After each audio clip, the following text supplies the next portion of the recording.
This is not just another voice on the screen. This is Vision of Traoré. And what we are witnessing today is not ordinary news, and it is history breaking forth before our very eyes.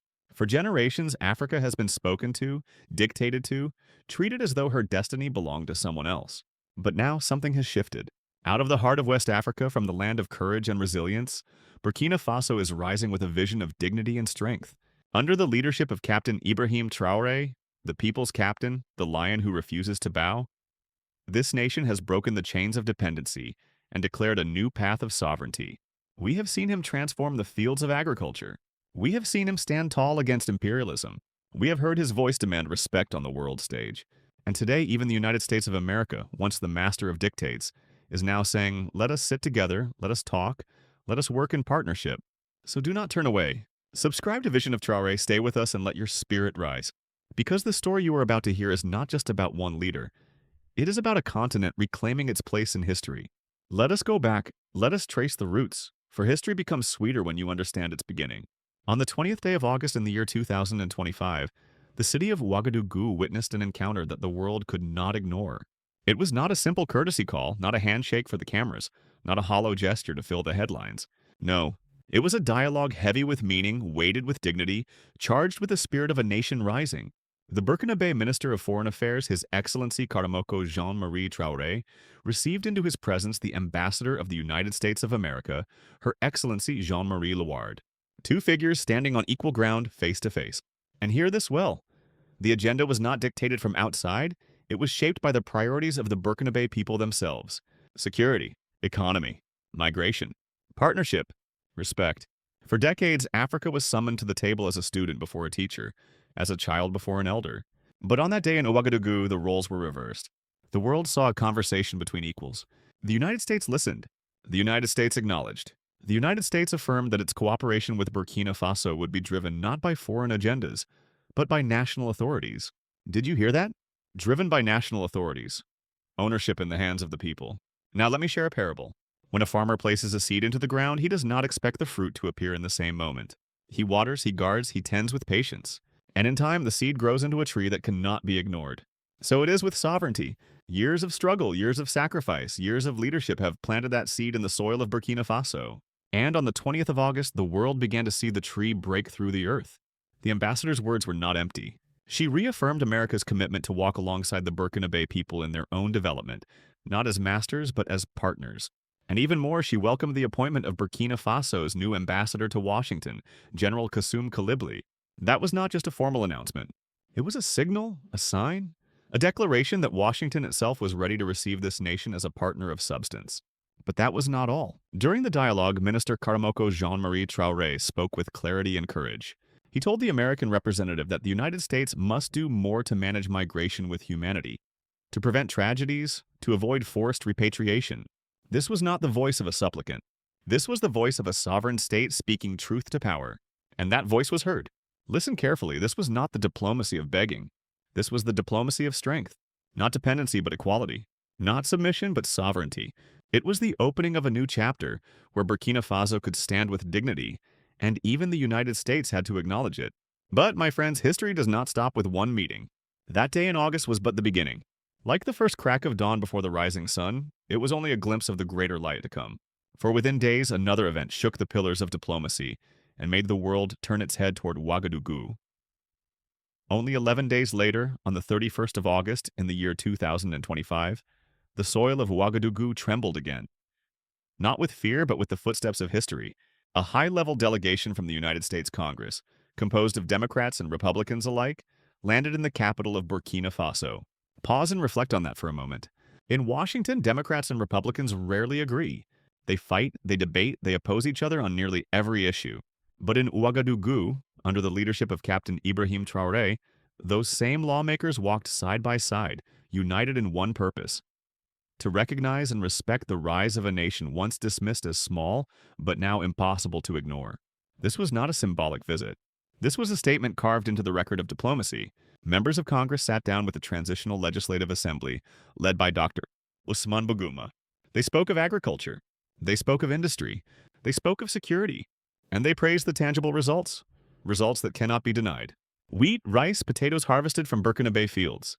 Flour mills and tomato plants rising from the soil. Security reforms defended with courage. Hear this truth. America does not listen to words alone. It listens to results. And under the captain's leadership, results have spoken louder than speeches. That is why Democrats and Republicans, voices that usually clash, came together to say, this nation is worth our partnership. This nation is worth our respect. Let me give you a parable. When two rivers flow apart, each struggles against rocks and drought. But when they meet, their waters join, becoming deeper, stronger, unstoppable. That is what the world witnessed in Ouagadougou, the river of African sovereignty meeting the river of American power. No longer master and servant, but partners whose combined flow could shape the course of nations. But the story grows even more extraordinary, for whispers from Washington carried an unexpected revelation. Former President Donald Trump himself declared his willingness to work with Captain Traoré. Do you understand the weight of that? This is the man who built his politics on the motto America First. Yet he now looks to Ouagadougou and says, let us work together. Why? Because lions recognize lions. Trump, who prides himself on strength, has looked upon a leader who stands unbent, unbroken, unbowed. And he has said, this is a man I can respect. This is a man I can trust. And so the eagle of Burkina Faso rises. Like the bird that spreads its wings in the storm, refusing to hide, Captain Traoré has faced sanctions, pressures, threats. Yet instead of falling, he soared higher. And America has had to acknowledge this is not a sparrow. This is an eagle. The world began to see a new image.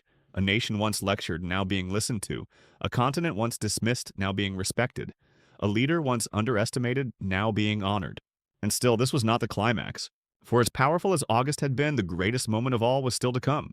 Because, my friends, the stage was already being prepared for a day that would take this story to a whole new level.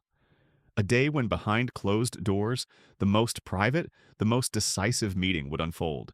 When the dust of August began to settle, the consequences of those encounters stood clear like mountains on the horizon.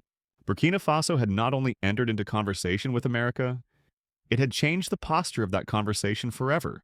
Think about it. For decades, Africa was summoned, instructed, told what to do and how to do it. But now, with every handshake, with every word spoken in Ouagadougou, the roles were reversed. The United States did not dictate, it listened. It did not command, it considered. It did not dismiss, it respected. And respect, friends, is the foundation of every true partnership. When Ambassador Lord reaffirmed America's commitment to development, driven by national authorities, she was confessing that the days of dependency were ending.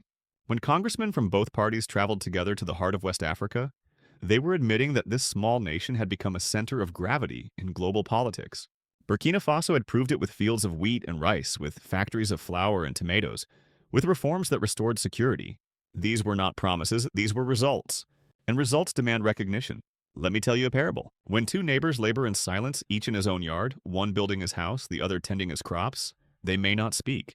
But when one sees the other's walls rising strong, when one sees the other's harvest overflowing, admiration awakens. Respect is born. Cooperation becomes possible. That is exactly what unfolded.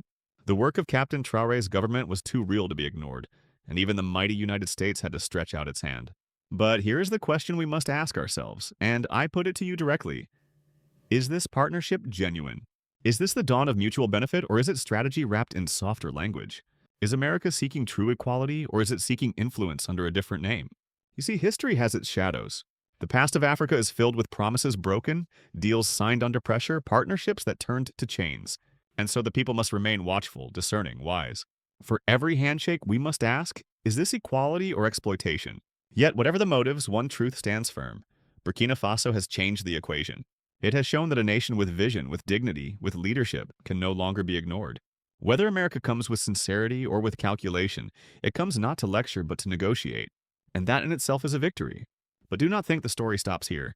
No, the winds of change were only beginning to stir. For August was only the opening act. The real test, the real turning point, was waiting just beyond the horizon. For even as Congress departed Ouagadougou, and as diplomats returned to their embassies, the calendar was already counting down to a date marked in destiny.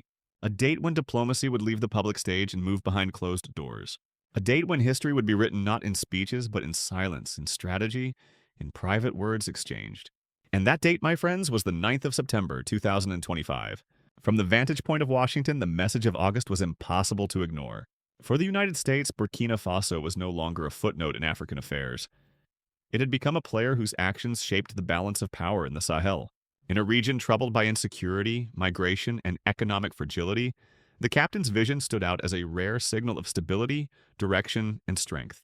And when Democrats and Republicans, so often at odds, returned from Ouagadougou speaking with one voice, it told the American establishment something powerful. This partnership was not partisan. It was strategic. It was necessary. It was the kind of cooperation that could no longer be delayed. Beyond America, the ripples spread across Africa. Neighboring nations saw in Burkina Faso a mirror of possibility. If one small state could rise from neglect to command respect, then the old narrative of weakness was broken. Across the continent, voices whispered, and some shouted, that Africa could no longer be treated as a pupil, but as a partner. And in the wider world, in Europe, in Asia, in the halls of the United Nations, a new question began to form. If Burkina Faso could alter its relationship with the United States, what might other African nations achieve if they too claimed sovereignty with such boldness? The answer, though uncertain, was undeniable in its implication. The world order itself was shifting. Yet, as remarkable as these perspectives were, the story was not finished. For while the cameras captured handshakes and the headlines celebrated agreements, something deeper was stirring. Diplomacy is not only what is spoken in public, it is also what is whispered in private. And there was a date circled on the calendar, a day that promised to reveal whether these movements were symbols or substance. That date was drawing near, September the 9th, 2025. And so the days of August passed into memory and the world's gaze turned to September. For history is not static. It moves, it breathes, it pushes forward with the force of destiny. And on the 9th day of September in the year 2025, a chapter was written that generations will one day study, debate, and remember. This was not a public celebration, not a conference hall filled with journalists and flashing cameras. No, this was a gathering behind closed doors, discreet yet decisive, marked in the record as the private meeting with the U.S. on Sept. 9/2025, and though the world could not hear every word spoken, the very fact of that meeting thundered across the stage of international relations. Think of the symbolism. For decades, meetings between Africa and America were staged as lessons, as lectures, as moments where the teacher instructed the pupil. But in this moment, the United States came not to lecture, but to listen. It came not to demand, but to discuss. It came not to impose, but to inquire. How can we work together? The Captain Ibrahim Traoré, the lion, the eagle, the people's president, entered that room not as a subordinate, but as a sovereign equal. And by sitting across the table with America, he proclaimed without words that Burkina Faso was no longer on the margins of history. It was at the center of it. Let me share a parable. A small tree may be overlooked when it first breaks through the soil. Animals may trample it, winds may bend it, storms may threaten to uproot it. But if that tree survives, if it grows into a mighty baobab, then even the traveler, even the king, even the foreigner must one day sit beneath its shade. That is Burkina Faso today. The baobab has grown, and even America has come to rest beneath its branches. Now consider what this private meeting means for the future. It signals that doors once closed are opening wide. It signals that America, with all its divisions, with all its global power, recognizes the stability, the sovereignty, the strength of this small but determined nation. It signals that cooperation in agriculture, in industry, and security will no longer be dictated from afar but negotiated as equals. But let us also speak truth. A meeting does not guarantee sincerity. A promise does not ensure fulfillment. The burden now rests on vigilance, on ensuring that this new relationship remains a partnership of dignity and not a mask for exploitation. For history has shown us too many times how the language of friendship was used to bind chains of dependency. And so the people must remain awake. Yet hope is alive. Because never before has Burkina Faso stood at such a crossroad with such confidence. Never before has the voice of West Africa carried such weight in Washington. Never before has a leader been able to say with such clarity, "We are not here to beg, we are here to build." And the world is watching. From the villages of the Sahel to the corridors of the United Nations, eyes are fixed on what will emerge from this new horizon. Will it be true cooperation? Will it be mutual growth? Will it be the spark that ignites a new dawn for Africa? What we know is this. September the 9th was not the end of a story. It was the opening of a path where sovereignty is honored, where results are rewarded, where dignity is defended. A path that, if followed, will not only lift Burkina Faso, but inspire an entire continent. So mark it well.